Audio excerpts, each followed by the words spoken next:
Welcome to LifePixers Relationships, helping you understand and enliven your marriage through the various perspectives and experiences of others who found a way to prioritize what's really important in life. From new love to those that have weathered the storms, let's get ready to take your relationships to the next level with your host, ST. Hey LifePixers, hope you're having an awesome day. Are you ready to better understand yourself, your partner, and your marriage? Oh yeah, you will today. Today we are going to do something that I think you're going to love. I mean, I know you love it because I got some crazy feedback from it when I just touched a little teeny tiny bit on it on episode 65. There I had Jenn, an Enneagram coach who specializes in personality conflicts, come on and share with us what the Enneagram is and have the personality types go and work together. Now, all the way in the end of the episode, I stuck in a question asking her, how does the Enneagram have to work with the love languages? And honestly, from that entire episode, that was the feedback I got the most of. People just went crazy from it. Like, what? Enneagram and love languages, and going putting it together. And I was like, okay, we've got to go deep on this. Now, at that time, Jenn was just in the beginning of doing it. And so I decided a couple months later, maybe she did some more research on it, has a little bit more of an understanding of it. And I reached out to her again to ask her if we could do an episode just on that, Enneagram and love languages. You are going to love this episode. I mean, you know love languages. And if you don't know your Enneagram number, you are going to love this episode. I mean, who doesn't love Jenn? Well, if you didn't listen to episode 65, you are going to want to do that first. That is the foundation from this episode. This episode, we are just going to skip the whole introduction of what Enneagram is, what your numbers are, because there's no point of doing the whole thing all over again for people who do know it. So if you don't know your Enneagram number, if you didn't listen to episode 65, stop this, go listen to episode 65, and then come back here and you'll understand this so much better. We're not going to waste time on the 5 love languages because we spoke about that so much already. There's so many episodes on that in the past. So thank you so much, Jenn, for being here. I am super excited to be speaking with you guys. If you want to go and find out more about Jenn and what she does, go to jennwhitmer.com/freebies. I'm going to put all her links in her show notes. She does some great stuff there and you are going to love her. Jenn, thank you for being here. I am so excited. I was like looking forward to this episode and I just can't wait to get right into this. Now, as I mentioned, we spoke a tiny bit about this a couple of months back in episode 65. And I want to start off by really finding out, did you do more research? Did you learn more about it? What do you know about the love languages and the Enneagram? I did do some. I had talked about it a little bit with another Enneagram coach, and we'd kind of come up with a theory. But when I then asked people, our theory didn't pan out. So it was kind of interesting. And I mean, I didn't have a scientific study of a certain percent, right. But just like when we were asking people, there were a few patterns that emerged, but for the most part, So our theory was that whatever your defense mechanism is, or whatever the thing that you are wanting, that lost message, that is where your love language is tied to. So that lost message for like Enneagram 8s is you will not be betrayed. And the lost message for Enneagram 9s is that your voice matters, like kind of going around the circle. And so we were kind of thinking that your love language would be tied to that, which still makes sense in a way, but it's not as predictable as what we thought. Okay. So from my research, from doing it, like asking other people and putting out the information that you provided us with last time, it was interesting. Some people said yes, some people said no. Some people were like, I'm not an 8, let's say, but I know people that are 8 that do like it. I got a lot of mixes, I guess, that with like 5 options, not like 100, there's going to be like some that are right and some that are wrong. But let's maybe go through them just for everyone from your theory. People listening know that maybe this is not it because it's not like 100%, but it's very possible that it is because like you said, it's about your defense mechanism, about how you're wired, how you see things. And maybe the same thing could be translated into all the 5 love languages, but in a different way based on your defense mechanism. Absolutely. So like what you're looking for is what it makes that unique about your Enneagram type. So like what you're wanting in someone expressing love to you is different for each Enneagram type, but the way you want it expressed, that's that love language piece that I think is a little bit different for everybody. And I think too, one of the things that love languages have a lot to do with your family of origin and what you experienced growing up, and someone telling you this is love for, like maybe nobody stood over you and like, this is love, but that's how it was expressed. So like, or it was the opposite of what you lacked, meaning like if there was no touch, then you want the touch so much. Exactly. Totally true. So like that plays a huge role in how you give and receive love. And so just a personal example, my mom is really terrible at giving gifts. Like that's the story she tells herself. She doesn't like throwing parties. She doesn't giving gifts. And so for me, and I grew up in this large Italian family where like there were 6 people that had a birthday, my birthday week. So what was fun for me was when we got together and had the party. Like that's what I liked. All the friends, all the people. And we didn't exchange gifts because there were too many people. Like we got some gifts, but it wasn't like there was one kid with 1,000 gifts around them. Like that just didn't happen. And so gifts are not my love language. So my mom had an influence in that, even though she does give the best gifts. It's so funny. So like the story she tells herself isn't entirely true. I think she just doesn't love the process. So that story, and then combined with the experience of, not every 7 has 6 people who have a birthday the same week as them in their family. Like that's not a normal experience. Right. Now, also, you're saying quality time is your love language and spending time with your family members, 6 of them having a birthday at the same time. Now, someone like me, quality time is also my love language. However, 6 people is the exact opposite of what I want. I need just like that one-on-one speaking, like 6 people are like, get me out of here. I'm not interested in speaking to all of you. Yes. I loved all the birthday cakes. I love all the people around, like we all share, and like, they weren't all the same age. Like there were adults, there were kids, anyway. So much fun. Yeah. Anyway, yeah. So, okay. So let's go through the numbers and just like what could possibly be and why do you think those numbers would have that love language? Also, love languages change. So even more so why it might not be that number. That is another important point. Another important point that love languages change because we need different things at different times in our life.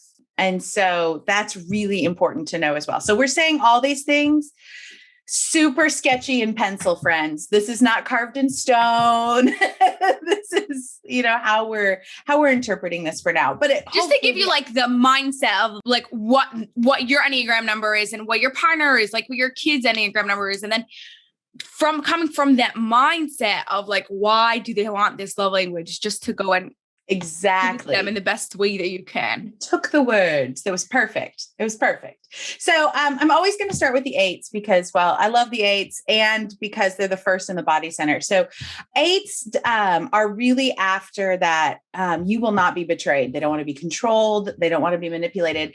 And one of the things that is really common for 8s is that they're often solving problems in the future and they're kind of doing. And one of the things that betrayal means is someone doesn't do something for you that you expected them to do, or they do something that is hurtful or harmful for you.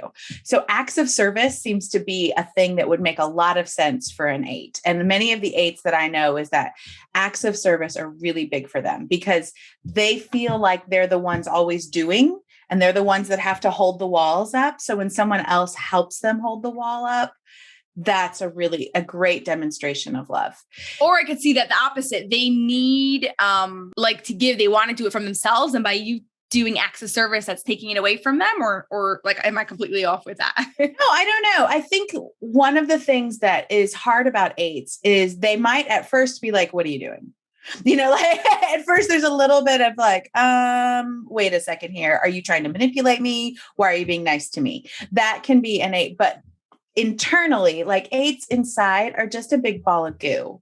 Like they're so soft and kind on the inside and they're protecting themselves. So once they see that you're not going away or that you're not trying to get something from them by acts of service, that tends to be a really common eights were actually the most common one that I saw across the board that responded. They that were like, was really acts of service. Yeah. The next one for eights was physical touch. Yeah. They often, because eights are really intense people and they are so body oriented, physical touch was also another important act of service and love for them. But the same kind of thing. So what are you trying to do? Is this what I want? Like, don't cross their boundary with physical touch, but letting themselves be a little softer. So like if you're an eight, allowing that physical touch that is appropriate and good and right for you can really open your heart a little bit. So that's kind of the two commonalities that I saw the most when I was looking at the Enneagram 8s, which makes so much sense for someone who doesn't want to be betrayed. So the physical presence and then the physical help are both really important things. And clearly, in the body center. Right. Now, you could also say, let's say words of affirmation the same way, used in the way of not wanting to be betrayed, of realizing your value and things like that. I think words of affirmation for eights are hard because that could possibly mean you are trying to what are you doing here? Okay. Like, I don't know if I can trust your words. So yeah, like show, don't say type of things with acts of service. Exactly. So I think that's where eights can go. I mean, eights can totally have all of the love language. It's not that, but in thinking about who they are and their core message and that defense mechanisms for eights is really about protection.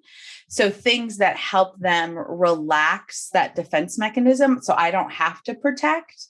That's where they're going to experience that love and really feel valued and cared for in that way, because that makes it's hard for them to feel valued and cared for because they're so independent.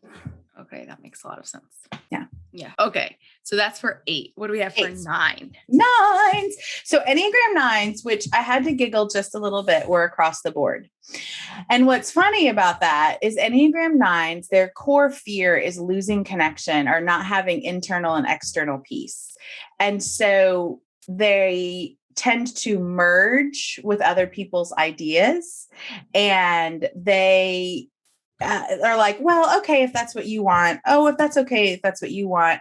They tend to have a really hard time actually deciding for themselves what they want. So the idea of a love language is almost not foreign, but a really challenging thing for some 8s or some 9s to decide, because they're like, okay, I mean, what do you want to show me? Like, it's right. Having my own voice is something to develop. So that was the one that had the least amount of consistency to it. That they have to tell them to take the love language test and just do it like this. I don't even know if they'll be able to answer those questions. Exactly. And because, again, back to that idea of what was modeled in your home and what do I want and how do I prioritize, that all of that is are the challenges of the 9s. And so deciding is really challenging for them. And because their defense mechanism is disassociation, like I'm just not gonna engage. All of the love languages require engagement. So the one that kind of comes to the surface, though, again, is that acts of service, because 9s get exhausted by things. And so the idea of helping them do something so they don't have to can be really helpful. And so I think down deep that acts of service is probably really helpful, especially 9s who are moms, because there's just so many decisions to make in a day. If you could just do it for me without asking me to do it, oh, wow. That's the kind of thing that I did. You probably need a partner who's strong and gonna make the decisions and gonna take control, not in controlling the house, but just the one that they don't have to go and make those decisions for them. Yes. Yeah, absolutely. Absolutely. So that's Enneagram 9s. I mean, everybody, when we talk about the core motivations of all of the types, we all say hey, we all want to be loved. We all want internal connection and peace. We all want those things, but there's one that's driving the bus. And that's the same idea behind the that's the same idea behind love languages. We all want physical touch and we all want gifts and we all want those things, but there's one that's the one that communicates to us the most. Yeah. So I think all have a little bit of all, each of them. That's why I telling people like make a list, put them in order because they're all part of you, but which one's like the most, second, third, fourth, fifth. Exactly. So I think that because prioritization is one of the hardest things for nines, I think that's what makes this so hard. How do I prioritize this list of all the things that I want? And then I have to hear my own voice and you might not like that, or you might, oh, that's a lot. Like that whole process is just challenging for a nine. But because of that disassociation piece as their defense mechanism, once they move past that, they can really make the choices of this is what is great for me. And as you said, in this season of life. So quality time might be a great one because they want to veg out and watch Netflix and they want you to be with them. And they don't necessarily want to talk to you, but that's quality time for them, which is different. Quality time can mean different things, but like each one of the love languages. Yeah. Yeah, exactly. So that's Enneagram nines. And then Enneagram ones, their defense mechanism is really, it's called reaction formation, which is I am going to react in order to make sure things are correct because they have these really high standards and they're really wanting to know that they are good and right, like that they're in rightness. And so words of affirmation are huge for Enneagram ones. That was another really consistent one for ones. They want to know they're doing the right thing and they want to know genuinely they're doing the right thing. So they are not interested in words of affirmation like, oh, you're so great. But like, man, when this thing that you did specifically was really helpful for these reasons. So like words of affirmation that are specific and clear and genuine are things that really demonstrate love to ones. They also really enjoy acts of service. I think, a lot of the people I talk to are moms. So I think that kind of threw in there. Acts of service becomes really important to moms. But the other one, have like two babies at home and trying to run your house and your job then. Exactly. So that the words of affirmation though came up really, really high for ones, which makes sense. If your defense mechanism and your desire is to know that you've done something good and you have this internal critic that's constantly berating you, having someone from the outside say something specific and kind, that is like life-giving to many, many ones. So I think that one is another that came a little bit more consistently into that space. I don't know. I'm sure there are ones out there. So the other thing I want to make sure is like, if you're a one and you love receiving gifts, that doesn't make you a bad one. I want to clarify that for the ones. Like why you are not a selfish person. Think that more than the other ones? Yet you are not a selfish person because you like to receive gifts. Like these things are fine. But I think that words of affirmation to counteract that inner critic is a really important act of service, a really important love language. Even if the one doesn't recognize it, they might not think that's their primary love language. That is still always going to be beneficial to a one. As long as it's, again, back to clear and specific, not just, oh, you're just so great. Like the one's going to discount that. Like, no, but like whatever, like my internal critic. I think most people will, but yeah, especially the ones. Yeah. Yeah. Especially the ones. So you do this so well and it makes this so much better for me or whatever, like those types of specifics are really, really helpful to ones. So that's our body center, which I think is interesting that there's a lot of acts of service in the body center, which makes sense because they're the doing group. So either that idea of doing for them so they don't have to think about it, or doing with them, that kind of 8 and 1 aspect of like, somebody please help me. Because ones can get real resentful and they're like, am I the only one that knows how to take out the trash? Right. So if you so acts of service for ones are complicated because they also want you to do it the way they want to do it. So that can be a little bit complicated when they want an act of service, but then you're not going to do it the way that I want it done. That can be really challenging for the one. So doing it with them will be better. Yeah. So I think that was one of the interesting things this other coach and I were chatting about the doing for and the doing with of acts of service. Is it quality time or is it an act of service? And why does the body center want that? Like different people will call it different things. So an 8 might say, no, my main one is quality time, but really it's the acts of service of quality time. So It just shows how much they all overlap. Right. Exactly. So then we move over to the heart center and Enneagram twos. Most Enneagram twos that I talked to, somewhere in their list, high up in their list, like one or two were about receiving gifts and words of affirmation. So those two kind of traded back and forth in a lot of the twos. And I think it's very much because twos are trying to earn your love. Like that's what they're always trying to do. And in that way, they sometimes tell you how great you are. Like they can be real flatterers. And so they kind of want that back. And for themselves, like, am I doing this right? Is this working? Everybody loves a good specific compliment. Enneagram twos are okay with the more general compliment. Like, thank you for that. And they like just assume it. They're like, yes, I did that. Like they intuit what you're talking about in a way.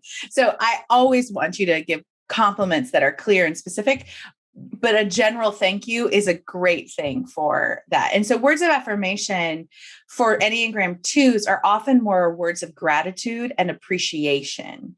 So they are affirming the work that they've done, but they really like appreciation for what they have done and gratitude for the service that they've done, because they tend to be acts of service people and they like it back, but really that makes them uncomfortable when people do things for them. And so that can be a real, just a tension within them. So the words of affirmation can be really helpful. Okay. But then the gifts, do they feel like afterwards they owe you a gift? Depends. So most of the twos that I've talked with, so I don't want to like say all twos. No, right. Like very general here, people. Another reminder. Many twos and are really good gift givers. They know that you want, like they intuit it so well. They're like, this will be a great gift for you. And what do you think about them? Is it that they know how to give gifts so well? I think it's because twos have an innate ability to know what you need. Well, and part of that is their pride to think that they know what you need. And when they are mature, it's often correct because they've gotten themselves out of the picture and they can just serve you. When they're immature or unhealthy, it's, I think this is what you want in order to make you like me. And that extra and like fall into like unhealthy relationships. Yes. Or just, an unhealthy conversation. Like it does not necessarily the whole big shebang, but even in a healthy relationship. I am married to a two. So I have a lot of experience with that particular two. We've been together for 28 years, but we've known each other since we were, I need to meet him. I know. We've known each other since we were 4 or 5 years old. So I've watched him grow and mature. And you saw the immature parts. You saw how he like went through his teenage years and now like the mature. Yeah, our junior prom was 28 years ago. And that was our first date. So anyway, and one of the funniest, it's now funny. One of the funniest conversations, fights, early arguments we ever had was him giving me a gift and I didn't cry. I didn't know I was supposed to cry. Like I was like, oh, this is this was, it was a photo album and it was great. And I loved it. But because remember the story I told at the beginning, I'm not a great gift giver or gift receiver. I would much rather just be with you, that I didn't respond in the way that he wanted me to respond in order to demonstrate that he like that love back and forth, like that he had earned the love. I mean, we were 18. We didn't know. So now every time he gives you a gift or he just doesn't even give you gifts anymore. No, we had a great conversation. I really wish we'd had the Enneagram at the time. We did have some idea of love languages, I feel like, because we started talking about what makes us feel loved. And so we did have that type of conversation, but not all twos expect you to cry when they give you a gift, but they do really like that affirmation that you gave them a good gift. That is really important to them.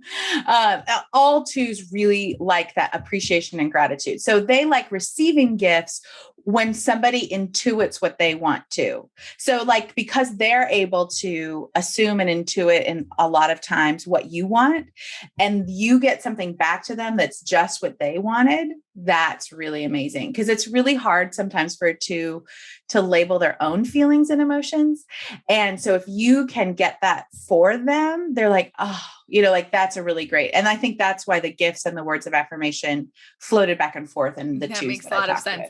Now I'm just curious, are they very specific when it comes to their gifts? Like they would appreciate only something that they really need, or if you just give them like a general gift, like you were totally missed it, what they wanted, they'll be still fine with it. It's so funny. It depends. I mean, it totally depends on the two. I think outwardly, every single one of them will be overly appreciative for whatever you gave them.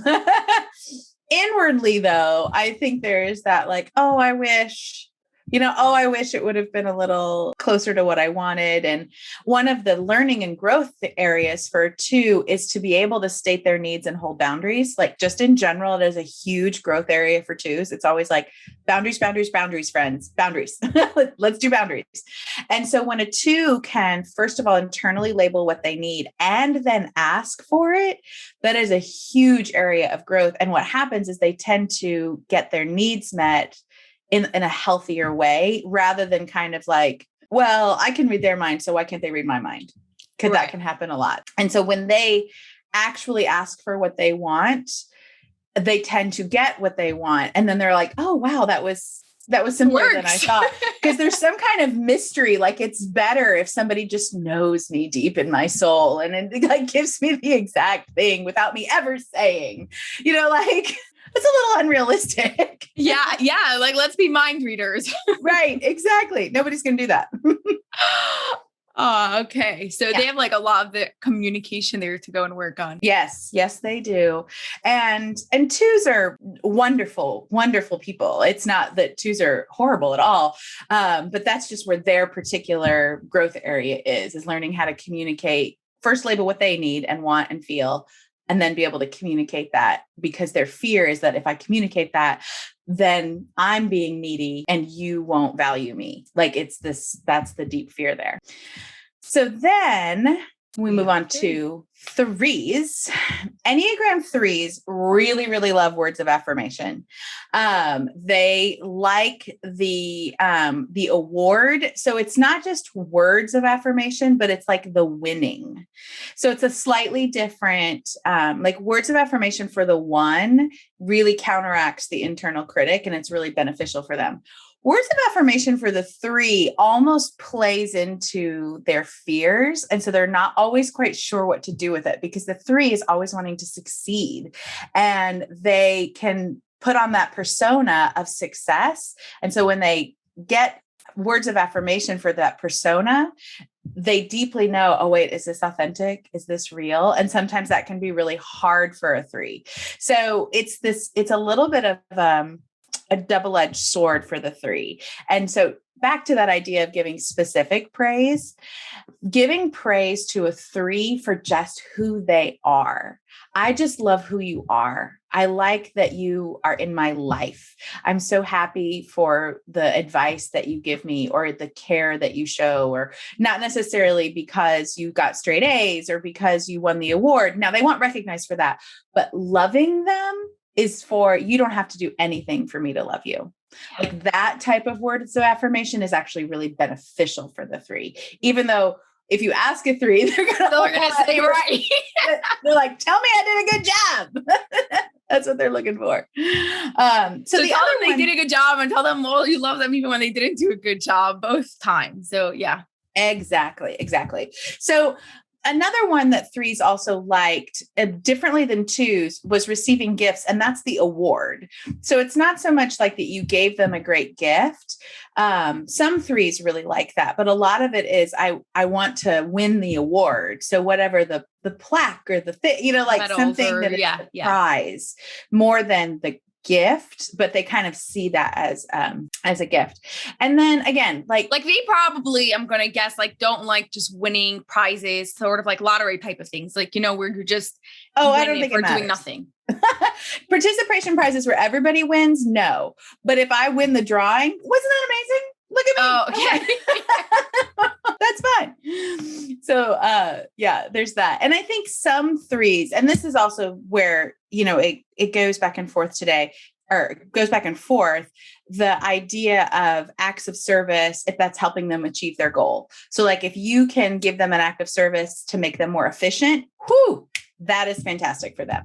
So it's a little bit different. Physical touch can go, again, either way, because helping them slow down and really center into their bodies and stop doing can be really beneficial for a 3, even though they don't necessarily know that's what they want. But often when they feel unhealthy, that physical touch can be really helpful for them because they tend to withdraw and just kind of move back into themselves and almost become like a slothful, unhealthy 9.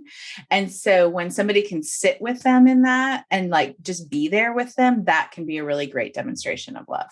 I love that. Yeah. Okay. So for the 4. So the 4s, Enneagram 4s, of course, were like, I'm terribly unique and I could never be put in that box. So lots of like, they had the most varied of all of them. Well, except for the 9s. The 9s were all over the place too, I should say. But the 4s, the ones that came up that were a little bit of a pattern were quality time. And I think quality time because 4s really like being able to fully sit through with the emotion and fully talk through the emotion. And then what do we think about these emotions? And how do we feel about the thoughts that we had about those emotions? And somebody processing that with them is really beneficial for them. So they liked that quality time piece so they could feel emotionally connected, because one of their fears is that they are emotionally isolated. They might be emotionally isolated because they're missing something or they're too much for people and people are going to reject them. And they're envious that other people have what they don't have. So when they spend time with somebody and they listen and they hear, they start to feel that connection. They're not missing out. They're not like envious in some way or, because they start to see the other person in more of a real space.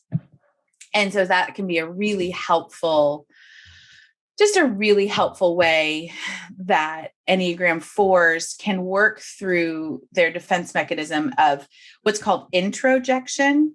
So they kind of start to come in on themselves and they discount positive information. So if they have enough quality time, then they can start to hear the words of affirmation, because that's like the next one. But the quality time seems to be this thing that was really important to 4s.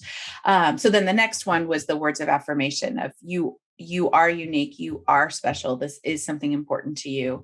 And you do have what it takes. Some of those, because they almost want to inflict pain on themselves so they don't get rejected from other people. Like if I say it about myself first, then I already knew and you can't hurt me with that. So that type of, okay. So then, so the words of affirmation is the opposite of that. No, the words of affirmation are great, but sometimes they don't believe it at first because they think, oh, you have that thing that I don't have. And that's why you're just saying that.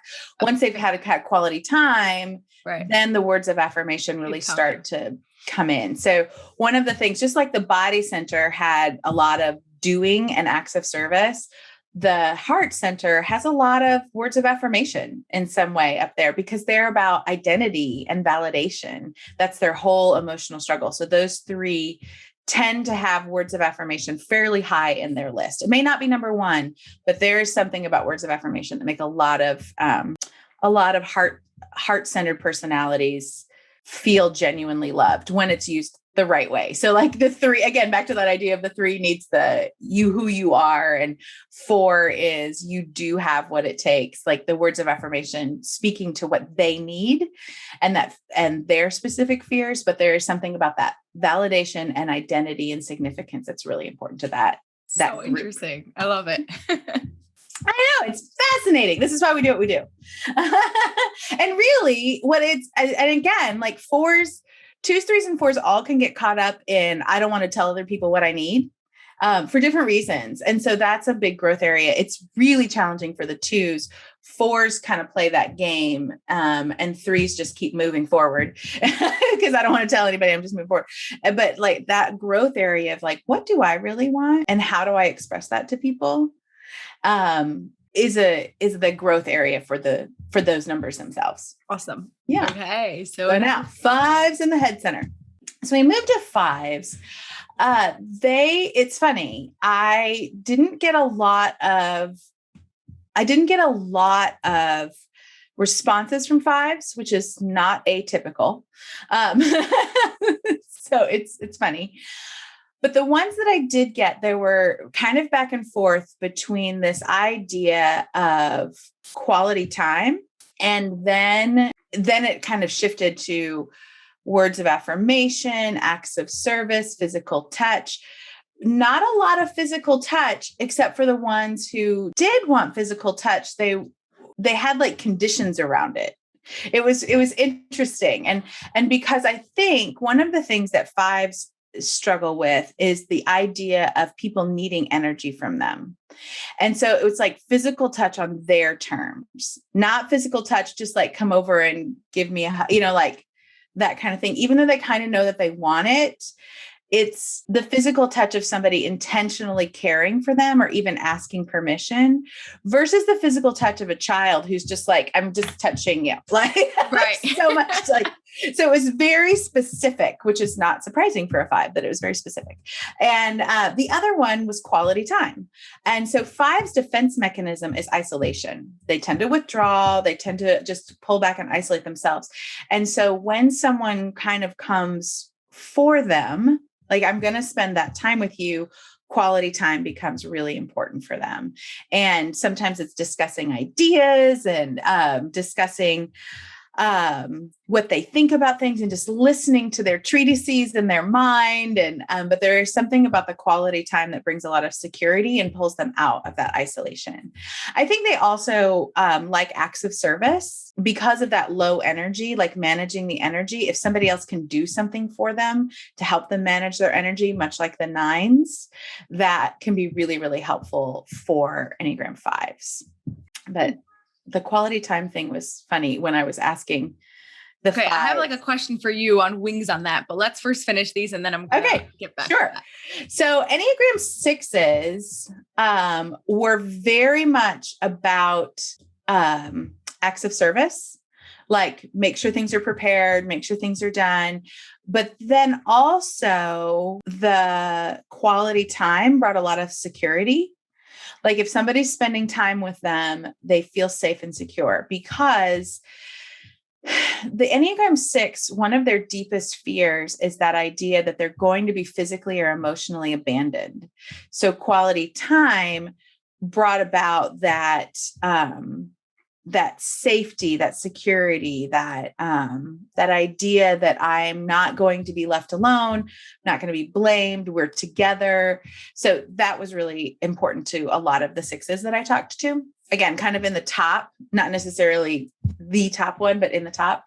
So the acts of service, doing things for me, helping me prepare, helping me get things done, the quality time, and then the words of affirmation. Much like the one, Enneagram sixes don't have one internal voice. They've got a whole committee happening up there. And so words of affirmation saying, you did this well. This was fine. You are brave. You do make good decisions. Some of that type of language was really helpful for Enneagram sixes, and which was interesting because they tend to discount it a little bit, but they also really wanted to hear it.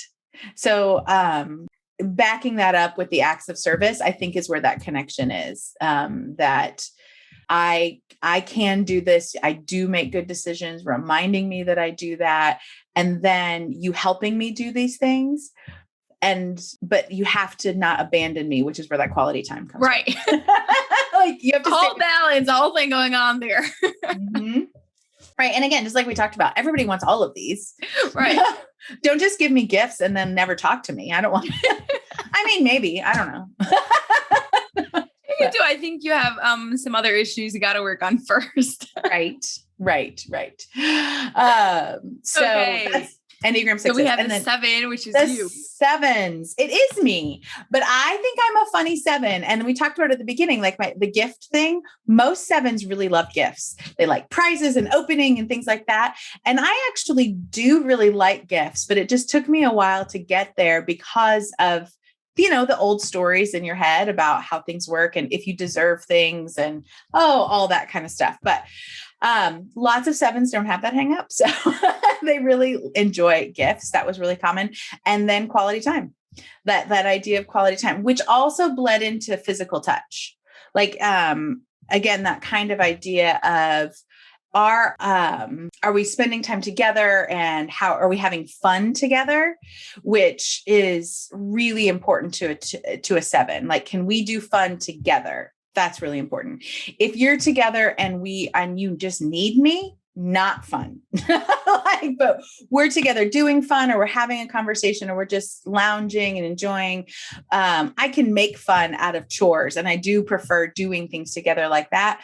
But there's something about the quality time where people are like, but we're together, but you need everything from me. It's not just a time together.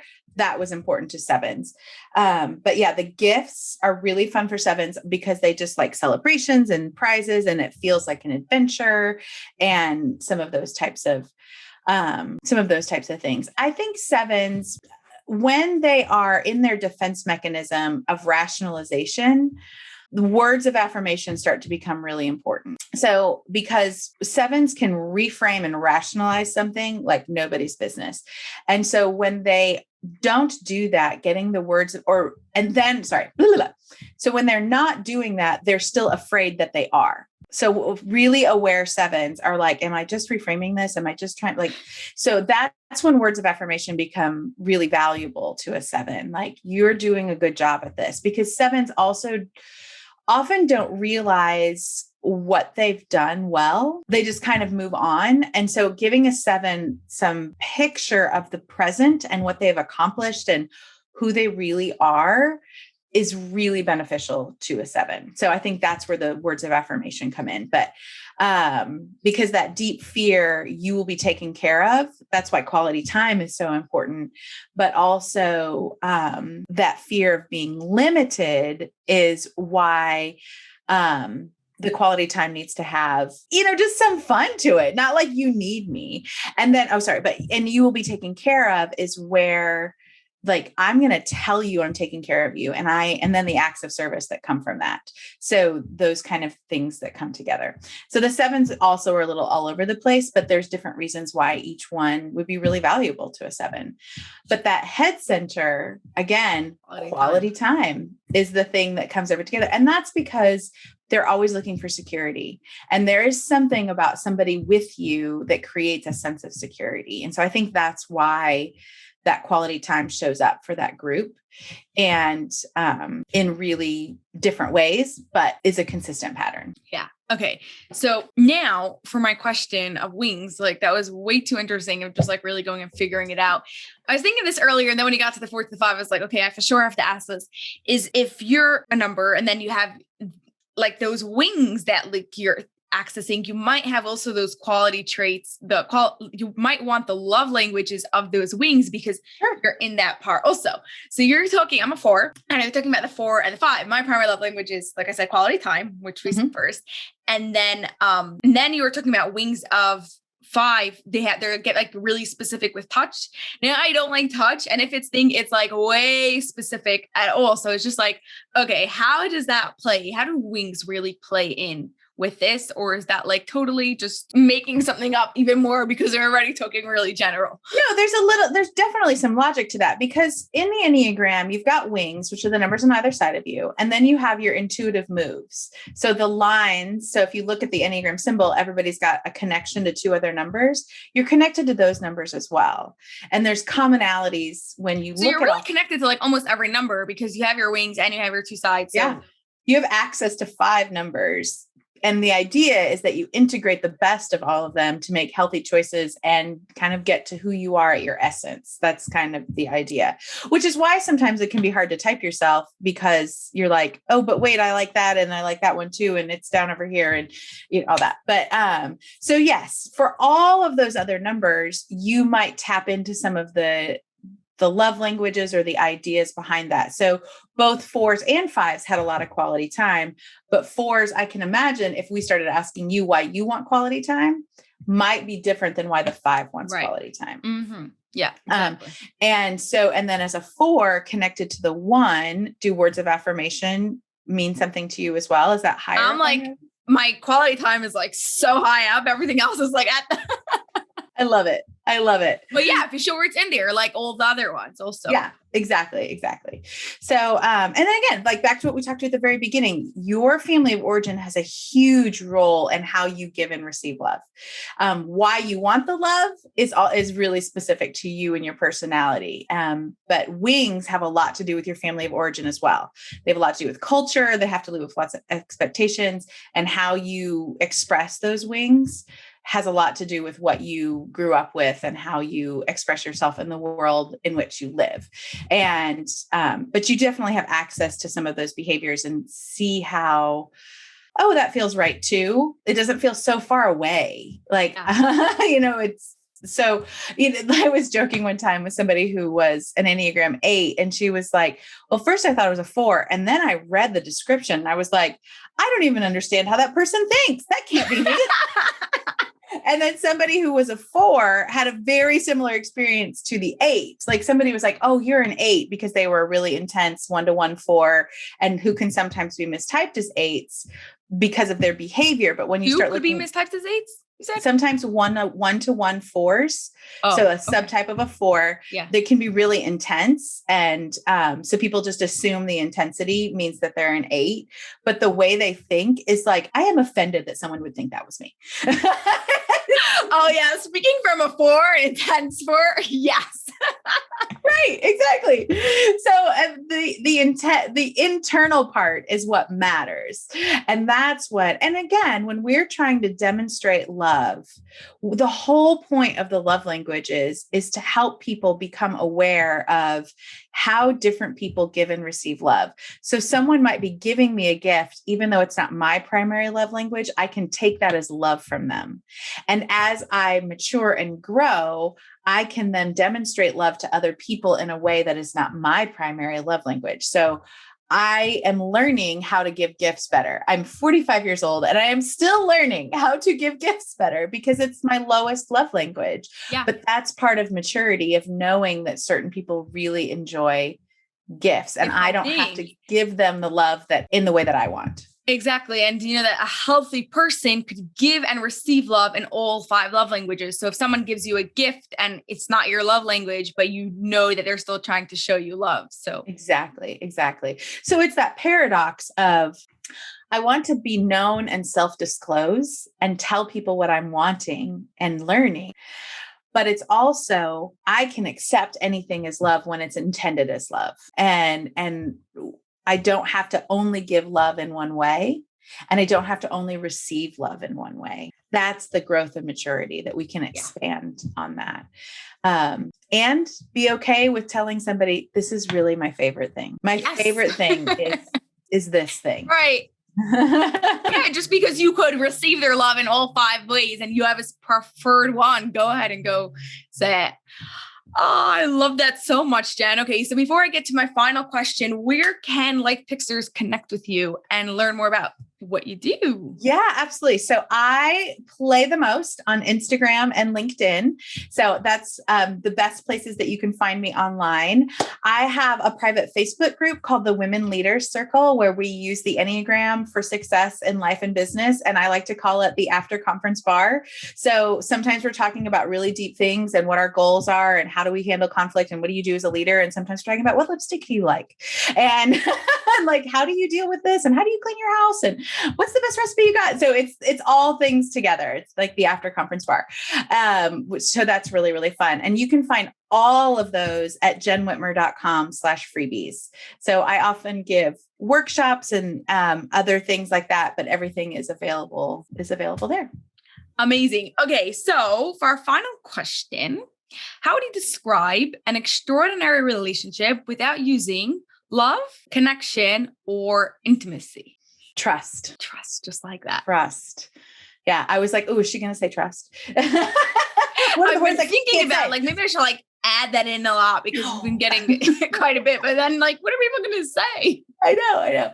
So I would say an extraordinary relationship has deep, deep trust that's built on a common and mutual curiosity for the other person that's demonstrated in ways that build and maintain trust. And that expands on all of those things. If there is a genuine, in order to build trust, you have to have genuine honesty and you have to have genuine compassion. And so I think those things together build a really great relationship.